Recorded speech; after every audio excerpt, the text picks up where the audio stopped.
কবিতা লেখার পর বেশ কিছুক্ষণ থরের মতো নিথর হয়ে যায় ভাবনার ইথার তরঙ্গ। নিশ্চল হয়ে যায় পৃথিবীর আবর্তন গতি। মনে হয় আমার নিউক্লিয়াস থেকে ছিটকে গেছে সব ইলেকট্রন।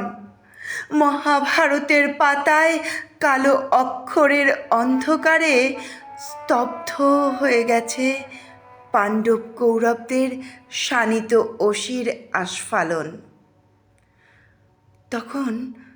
তখন গ্রন্থহারা ক্লান্ত মলাট হয়ে কাতরাতে থাকি নবজাতকের জননীর মতো।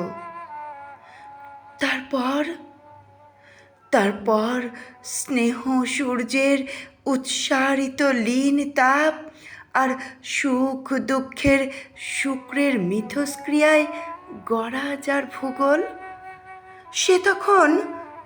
সে তখন ইতিহাসের বিছানায় হাত পা ছোঁড়ে। প্রথম পিতৃত্বের ঘ্রাণ নেবার জন্য তার তুলতুলে ললাটে এঁকে দিই চুম্বনের জয়টিকা। নবজাতক তখন নকশি কাঁথায় শুয়ে দেয়ালায় দিন কাটায়, আর সিজার কিংবা আলেকজান্ডারের মতো স্বপ্ন দেখে বিশ্বজয়ের। নমস্কার, পাঠ করলাম দুর্গাচরণ ঘোষের লেখা কবিতা লেখার পর। কণ্ঠে আমি পম্পা কুণ্ডু।